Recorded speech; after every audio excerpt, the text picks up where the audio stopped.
And you realize, oh goodness, God is life. He's the epitome of life. And he's ever changing from glory into glory. More and more glorious, more and more life, more and more complexity, size, fullness. Myriads of universes and concepts of universes and concepts of concepts.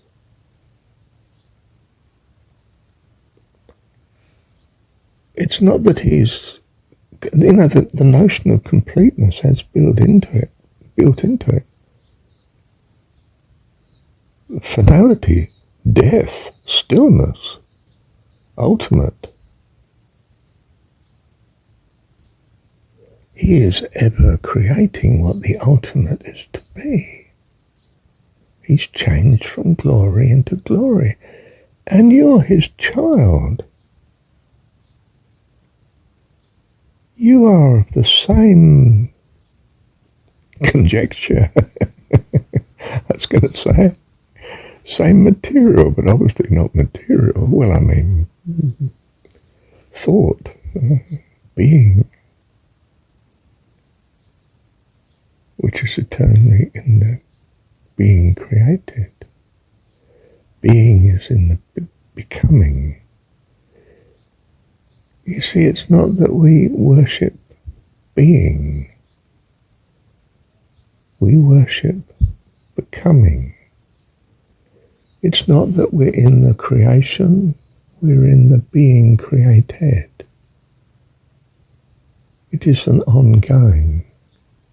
The whole concept of eternity is ongoing without end. Life,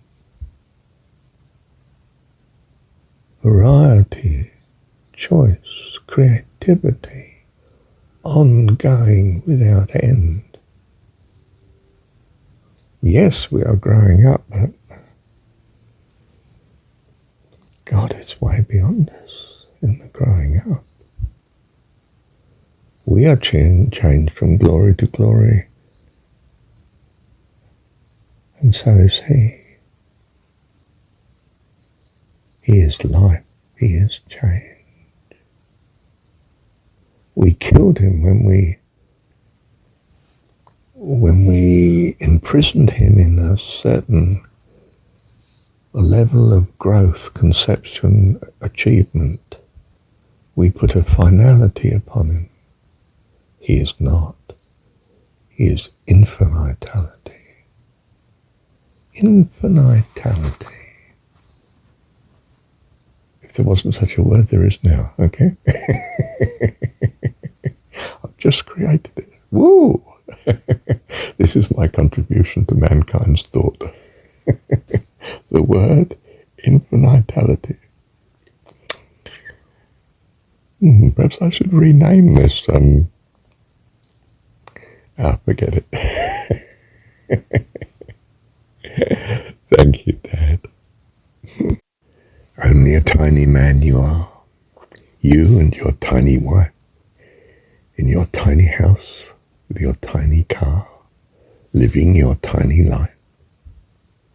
And no one out on the Milky Way, if anyone lived so far, would stop to stare at the flash and the flare that could end your tiny life. Well, we're pretty small. But don't we have grandiose ideas? Just what you expect from the imagination of a child of God. And that makes him our Dad. Love you, Dad. Thank you, Dad. It is then quite simply that change is the essence of life, not stillness. Creativity, change, what we think of as growth, development. Life is dynamic, not static. If it's static, we declare it dead. You might declare it at peace, but my goodness. How many decades of sameness are you going to tolerate? You'll finally burst into life. Because that's what we are. The living. And if you take the breath out of a body, of course, it becomes still quite quickly.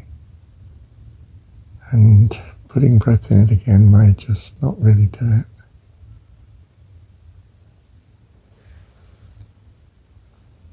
We learn breathing because breathing, well, it's associated with living. You can stop the breath and stop the heart and not get deterioration of the body. According to the saints, some of them, their bodies were incorruptible. They stayed the same. They didn't rot. But,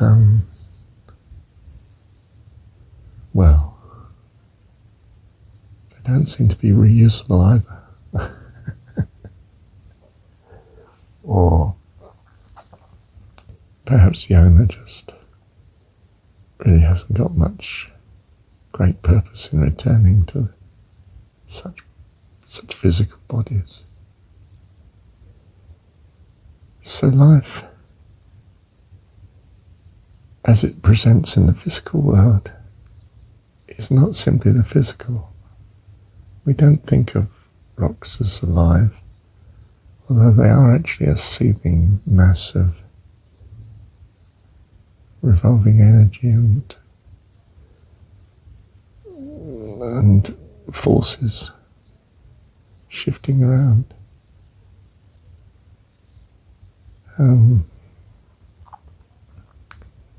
But we do think of animals, particularly because they're mobile, they shift from one place to another, as having life. And we think plants too, because they follow a sort of pattern of autonomous development.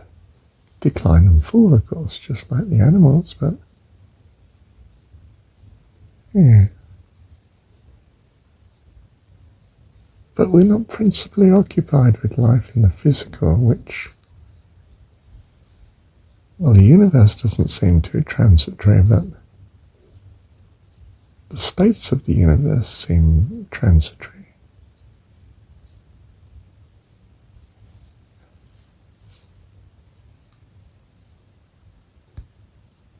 Physical life seems to be quite transitory. And perhaps astral or spiritual life is transitory too, but longer periods of time.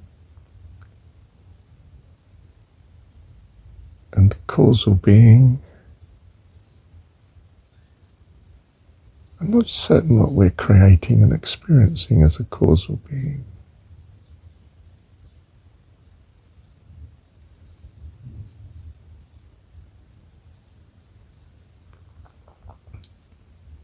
But if being causal is creative, which I assume it is, almost by definition, really, then I see it as a dynamic, ever-developing state.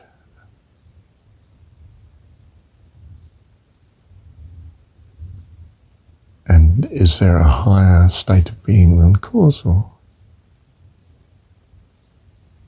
We may think of God as ultimately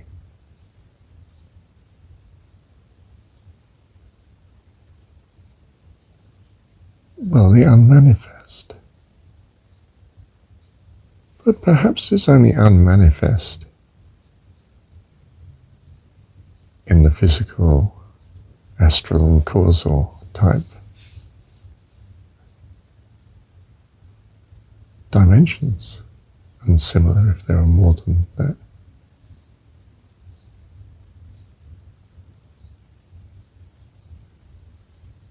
So I suspect, not sure if that's the right word to use, I expect that the ultimate state that God and his family experience is dynamic in its context.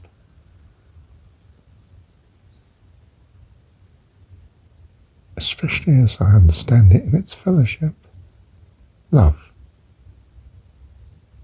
relationship, and I maintain plurality. For singularity is lacking the fullness of plurality.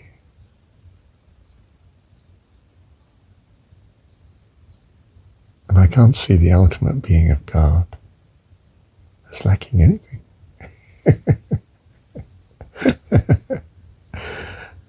Well, from my humble estate, I can't imagine anything better than that anyway.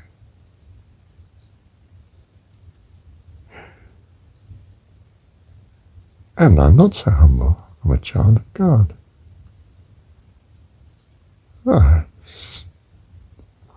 gather I'm very much therefore on track.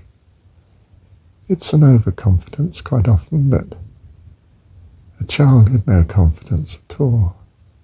Oh my goodness, how do we rescue him? I don't despise confidence. There might be an overconfidence in that it results in taking unnecessary risks. Well, that would be a shame. Of course, I agree. Perhaps we need a confidence appropriate to our station.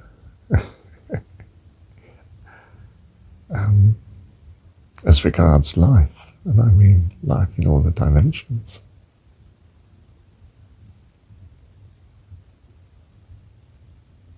But I suspect that is a rather higher level of confidence than we usually settle for. And indeed, I think the encouragement to faith and trust in all that is good is precisely because we do need encouragement to be more confident in such dimensions. Love you, Dad. Thank you, Dad.